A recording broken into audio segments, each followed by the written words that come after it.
जीवी राईलाई आकाशमा पनि पातलो भए पनि समातेर ल्याइनेछ भनेर भन्नुभएको थियो। तर आजसम्म यो विधेयक ल्याउँदै गर्दा सत्तासीन पार्टीका कुनै पनि साथीहरूले जीवी राईका बारेमा बोलिराख्नु भएको छैन। यो सरकारले सहकारी सम्बन्धी समस्या बचतकर्ताको बचत फिर्ता गर्नका लागि जसलाई ल्याउन पर्छ, जे काम गर्नुपर्छ, जे नीतिगत सुधारहरू गर्नुपर्छ त्यो सबै गर्छ। त तपाईले एउटा पात्रको मात्र नाम लिनुभयो, त्यो मात्रै पात्र होइन, धेरै पात्र यस्ता छन् जसलाई चाहिँ यसमा चाहिँ कार्यान्वयनमा एउटा चाहिँ कार्यवाहीमाको दायरामा भागे फरार रहेको अवस्था छ। त्यही भएर हजुरहरू के ढुक्क हुनुहोस् भने सहकारीको समस्या यो सरकारको प्राथमिकतामा रहिकन हामीले चाहिँ यसको समाधान गर्छौँ, यो हाम्रो प्रतिबद्धता पनि हो। र यसका यो समाधान गर्ने क्रममा हामीले चाहिँ कसलाई कुन राईलाई ल्याउनुपर्छ त्यो मतलब भने त्यो हामी सबैलाई ल्याउँछौँ र सबैलाई चाहिँ यसको उसमा कारबाही गर्छौँ भन्ने कुरा मैले यहाँलाई निवेदन गर्न चाहेँ। त्यसै गरिकन हाम्रो बलावती शर्मा मान्यज्यूले पनि हाम्रो आफ्नो स्थानीय प्रदेश र सङ्घको विषयमा र समस्याग्रस्तको पैसा फिर्ता गर्न ढिलो भयो भन्ने खालको चाहिँ उहाँहरूको आशय थियो। हो पक्कै पनि मान्यज्यू हजुरको कुरामा एकदमै म सहमति अनुसार चाहिँ एउटा अघि नै हाम्रो मान्य हरिमोहन भण्डारीज्यूले पनि उठाउनु भएको थियो, सिस्टम छ, एउटा सफ्टवेयर छ, सफ्टवेयरमा ऋण तिरिसकेको मान्छेको नाम पनि छ। यस्ता धेरै समस्याहरू पनि आइरहेका छन् किनभने अहिले हामीले ऋणीको नाम सार्वजनिक गर्दै गर्दाखेरि ऋण तिरिसकेका भनौँ न मान्छेहरूको नाम पनि सार्वजनिक भएको कुराहरू छन्। फेरि आउनुहुन्छ मैले तिरिसकेको छु भन्ने कुरा।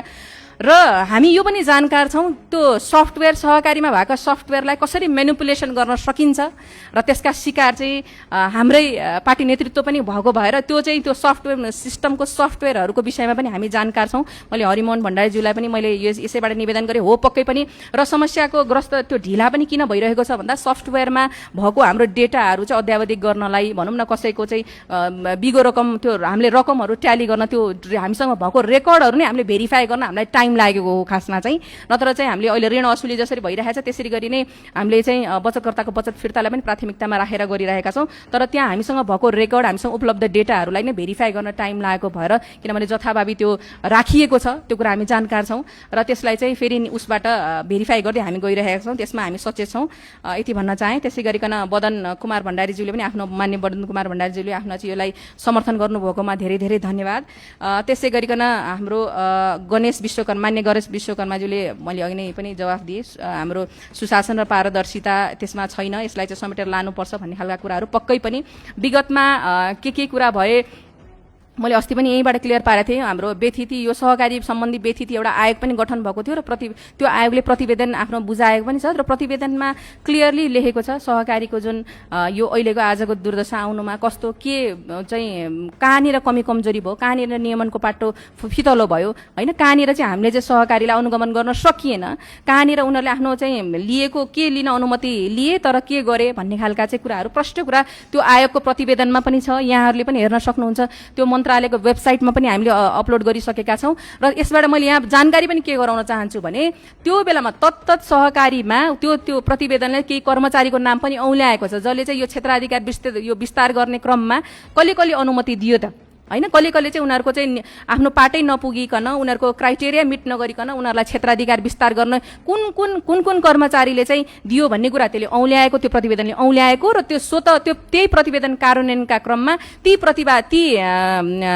तिनी के अरे कर्मचारीलाई पनि हामीले स्पष्टीकरण माग गरी उहाँहरूलाई किन गरिएको थियो भनेर उहाँहरूबाट एउटा चाहिँ स्पष्टीकरण सोधिएको बेहोरा म यहीँबाट जानकारी गराउन चाहेँ। त्यसै गरिकन त्यही भएर यो पाटोमा हामी कति सिरियस छौँ र कसरी यो नेपाल सरकार लागिरहेको छ भन्ने कुरा पनि यहीँबाट म अवगत गराउन चाहन्छु। त्यसै गरिकन हाम्रो माननीय साजिदा खातुनज्यूले पनि हतार नगरौँ भन्ने कुरा थियो, मैले अघि नै रिपिट गरेँ। यो समस्या एकदमै छिटोभन्दा छिटो समाधान गर्नुपर्ने छ, त्यही भएर कसरी समाधान गर्न सकिन्छ नीतिगत रूपमा देखि लिएर हामीले चाहिँ के संयन्त्रबाट के संयन्त्रमा फेरबदल, किनभने धेरै सहकारीकै काम गर्नको लागि विभाग छ, प्राधिकरण छ होइन, कर्जा असुली छ, यावत कुराहरू सहकारीका विषयमा समस्याग्रस्त सहकारीको त आफ्नो एउटा समिति पनि छ। तर त्यो सबै त्यो भएका संयन्त्रलाई चाहिँ अझै कसरी प्रभावकारी बनाउने, किनभने अहिलेको दिनसम्म के थियो भन्दा प्राधिकरण र विभागको काम कारबाही छुट्टिएको थिएन, दुईजना एउटाले यसले गर्ने कि अनुगमन प्राधिकरणले गर्ने कि विभागले गर्ने कुरा त्यस्ता अन्यलताहरू पनि धेरै क्लियर गर्नुपर्ने भएको भएर चाहिँ आज यो हामीले चाहिँ यसरी नीति गरेर ल्याएका छौँ।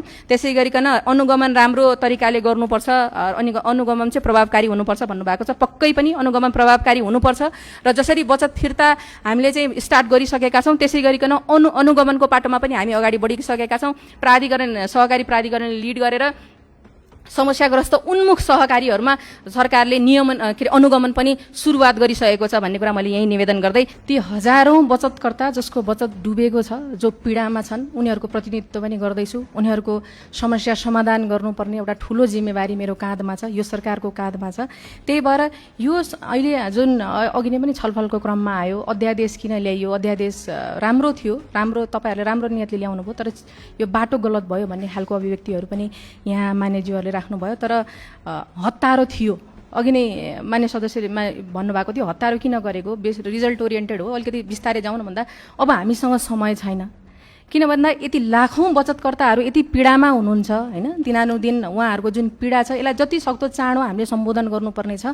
र नेपाल सरकारको अहिलेको प्राथमिकतामा, मेजर प्राथमिकतामा एउटा सहकारीको समस्या, जसरी हाम्रो भूमिहीन दलित र भूमिहीन सुकुम्बासी अव्यवस्थित बसोबासी छ, त्यसै गरी सहकारी पनि हामीले हाम्रो एउटा प्राथमिकतामा हामी राखेर गइरहेका छौँ। त्यही भएर यसलाई छिटोभन्दा छिटो समाधान गर्नुपर्ने हाम्रो अहिलेको आवश्यकता छ। र त्यो पीडितहरूको जुन बचतकर्ताहरू जो पीडामा हुनुहुन्छ, हामीले साग बेचेको, मकै पोलेको भनेर त धेरै नारा लगाउँछौँ, तर नीतिगत रूपमा कसरी अगाडि बढ्ने त एउटा स्पष्ट क्ल्यारिटीका साथ यो सरकारले काम गरिरहेको छ र त्यसलाई समर्थन गर्नुहुन्छ। किनभने हजुरहरूले चाहेको पनि यो अहिलेको समाधान कसरी समाधान गर्न सकिन्छ भन्ने कुराहरू हजुरहरूको ध्येय पनि त्यही हो भन्ने मैले बुझेको छु, त्यसरी नै लिएको छु। त्यही भएर यो जरुरी थियो, अहिले तत्काल चाहिँ केही गाँठो फुकाउन जरुरी थियो।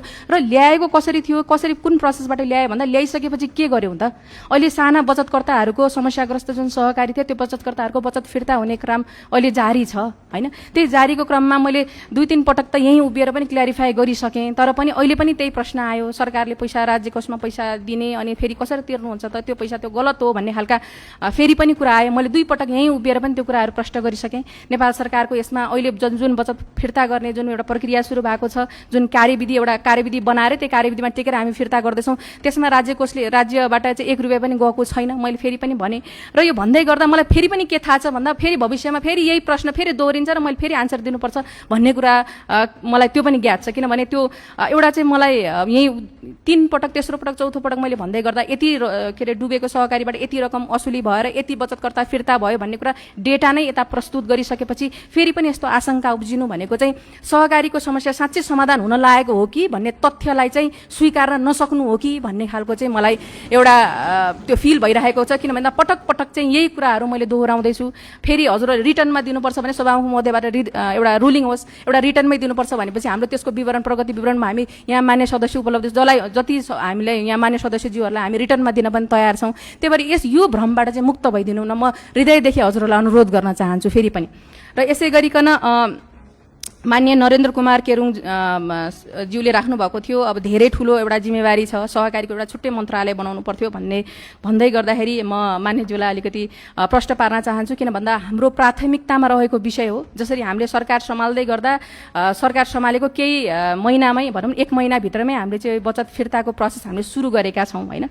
त्यो सुरु गर्न पनि यो कति प्राथमिकतामा थियो यो विषय भन्ने कुरा पनि हजुरहरूलाई त्यहाँबाट पनि आशय त्यो पनि थाहा हुन्छ। किन भन्दा हामीले सरकार सम्हाल्दै गर्दा हाम्रो अझ व्यक्तिगत तर्फबाट मेरो र हाम्रो म जुन पार्टीको प्रतिनिधित्व गर्छु त्यो पार्टीको पनि मुख्य एउटा एजेन्डा नै के थियो भन्दाखेरि यो समस्याको समाधान गर्नुपर्छ। जसरी बचतकर्ता त्यो पीडित हुनुहुन्छ त्यसै गरिकन हाम्रै भनौँ न हामीले पनि कोही मान्छेलाई चाहिँ सहकारीमा इन्भल्भ नभएकै कारण पीडामा गएको देखा छौँ। त्यही भएर रियल पीडा के हो र फेक कसरी बनाइन्छ भन्ने कुराको जानकारी ममा राम्रो छ। त्यही भएर यो कुरा मैले यहीँबाट स्पष्ट गर्न चाहेँ। त्यही भएर म मान्यज्यूलाई चाहिँ विश्वस्त हुन के आग्रह गर्दछु भने यो जति ठुलो मन्त्रालय भए पनि सहकारीलाई प्राथमिकतामा राखेर हामीले काम गरिरहेका छौँ र भविष्यमा पनि त्यसरी काम गर्नेछौँ। बिर्सिने त कुनै यसको गुन्जाइसै हुँदैन।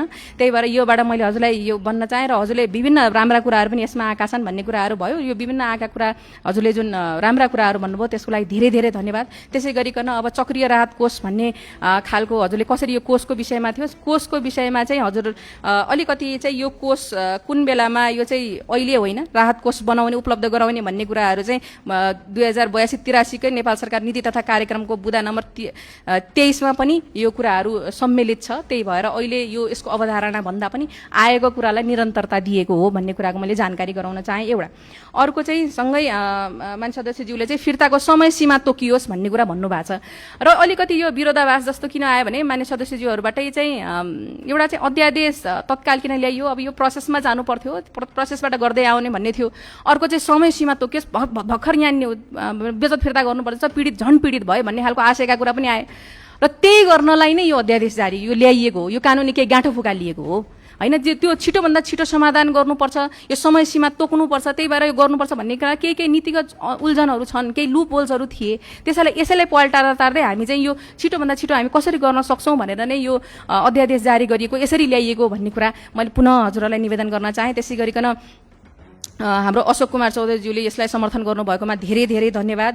नियमनको पाटो, त्यसै गरिकन हाम्रो मान्य समीक्षा बास्कोटाज्यूले पनि अलिकति यसमा चाहिँ जुन उहाँको कुरामा म 100% अग्री गर्छु, किनभने कुन एउटा चाहिँ त्यो भिजनका साथ आएको कुरालाई आज कुन यसको दुर्दशा भएको कुरामा हामी सबैजना यसमा दुखित छौँ होइन। त्यसैले यसमा चाहिँ बेस्ट वर्णन के हुनसक्छ, प्राधिकरणलाई यसमा, त्यही भएर यो अध्यादेश मार्फत पनि हामीले प्राधिकरणलाई कसरी मजबुत गर्न सकिन्छ, यसको नियमनको पाटो अझै मजबुत कसरी लिएर जान सकिन्छ, यसमा भएका कमी कमजोरीहरू सहकारीको विषयमा, जस्तो अहिले हामीले समस्याग्रस्त सहकारीको विषयमा मात्र कुरा गर्यो जस्तो होला, तर हामीले नियमनको पाटोमा जो समस्याग्रस्त उन्मुख छन्, जसमा अलरेडी समस्या भइसकेको छ, त्यो सहकारीलाई पनि अब अनुगमन गर्न जरुरी छ भन्ने हिसाबले नै काम गरिरहेका छ। र यसमा मैले थप गर्न चाहेँ, जस्तो ग्रे लिस्टको अघि नै धेरै कुरा आयो, त्यस्तै ग्रे लिस्टमा एउटा सहकारीको क्षेत्रमा पनि एउटा चाहिँ प्रभावकारी सुपरिवेक्षण गर्नुपर्ने भन्ने खालको एउटा चाहिँ हाम्रो प्रावधान छ। त्यसैले गर्दा सहकारीका पनि हामीले सहकारीमा चाहिँ यसको अनुगमनका लागि यो ग्रे लिस्टबाट हामी निस्किनु पर्ने छ भनेपछि सहकारीमा पनि त्यो अनुगमन जरुरी छ, त्यो हामीलाई चाहिँ एउटा कार्यक्षेत्रभित्र त्यो पनि छ होइन। त्यसै गरी भूमिका पनि केही कुराहरू छन्,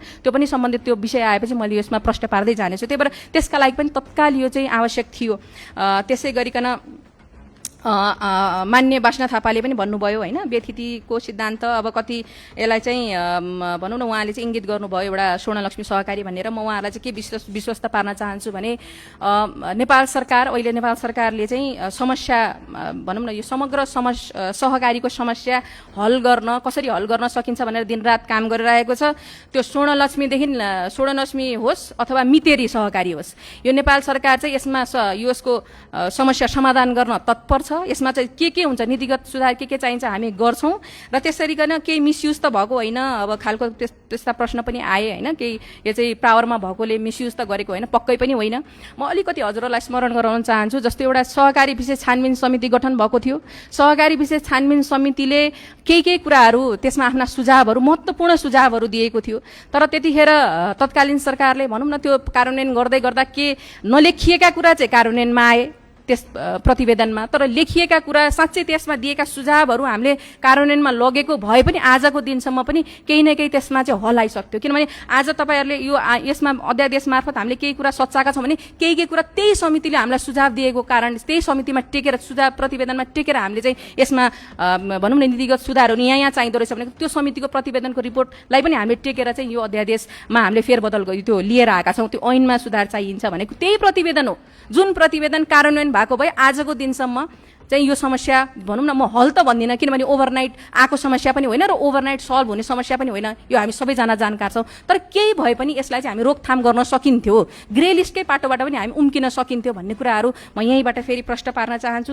त्यसै गरिकन हाम्रो मान्य गङ्गा अवालज्यूले पनि राख्नुभएको प्रश्न थियो, त्यसमा चाहिँ हाम्रो उहाँले चाहिँ त्यो 3 वर्षको विषयमा भन्नुभएको थियो, जस्तो दफा 50 को 9वटा सहकारी सङ्घको आफ्नो उद्देश्यमा केन्द्रित गर्न बचत तथा ऋणको कारोबारलाई इजाजत प्रणालीको माध्यमबाट नियमन गर्न सहकारी सङ्घहरूले यो दफा लागू भएको मितिदेखि 3 वर्षभित्र कारोबार चाहिँ बन्द गर्न भनिएको हो। बचत तथा ऋणको कारोबार गर्न सहकारी नियमन प्राधिकरणले मात्र गर्न पाउने, सङ्घहरूले गर्न नपाउने भन्ने खालको यो सबै कुराहरूको पाटोमा चाहिँ एउटा नियमनको पाटोभित्र ल्याउनुपर्छ। यो जथाभावी चाहिँ भयो, यसलाई चाहिँ एउटा कन्ट्रोल मेकानिजम त बनाउनु पर्यो, यसलाई कसरी कन्ट्रोल गर्ने भन्ने कुराको लागि त्यो ल्याइएको, त्यसलाई चाहिँ अन्यथा नलिदिनु न मैले यहीँबाट आग्रह गर्न चाहन्छु। त्यसै गरिकन मान्य खड्ग बहादुर साईज्यूले पनि भन्नुभएको छ, पछिल्लो उहाँहरूले पनि यो कुरा अग्री गर्नुभएको छ, भनौँ न पछिल्ला वर्षहरूमा बढेका अनियमिततादेखि लिएर अपारदर्शिताको कारणले गर्दाखेरि यो समस्याहरू आयो भन्ने कुराहरू उहाँ स्वयंले पनि स्वीकार्नु भएको छ। त्यही कुरा चाहिँ हामीले निमिट्यान्न पार्न भनौँ न, अझै त्यसमा चाहिँ सुधार गर्नका लागि हामीले यो अध्यादेश मार्फत चाहिँ हामीले अहिले विभिन्न ऐनहरू त्यसरी गर्न कडम उसमा चाहिँ सहकारी प्राधिकरणलाई त्यसै गरी मजबुत बनाएका छौँ होइन। जस्तो हामी अहिले बचत फिर्ता भनिरहेका छौँ, बचत फिर्ताको लागि के गर्यौँ, बचत फिर्ता कसरी गर्न सम्भव भयो भन्दाखेरि त्यही अहिले कडाउ गरेर ऋणीहरूलाई चाहिँ अलिकति अझै ऋण असुलीमा चाहिँ अझै यसलाई चाहिँ कडा गर्नका लागि हामीले चाहिँ कामहरू गरिरहेका छौँ। त्यसका केही गाँठोहरू फुकाल्नु पर्ने थियो, त्यो गाँठोहरू हामीले फुकालेका छौँ। त्यसै गरिकन उहाँहरूले चाहिँ एकजना फरार प्रतिवादीको नाम पनि यहाँ लिएर चाहिँ उहाँलाई चाहिँ किन नल्याएको भन्ने जस्ता विषय पनि उठान गर्नुभयो। त्यो विषय उठान गर्नु यहाँ अब त्यसको जवाफदेहिताको विषयमा चाहिँ यो मेरो सम्बन्धित भनौँ न आजको त्यो सम्बन्धित हो या होइन भन्दा पनि सहकारीसँग रिलेटेड भएको भएर चाहिँ म यहाँहरूलाई के स्पष्ट पार्न चाहन्छु भने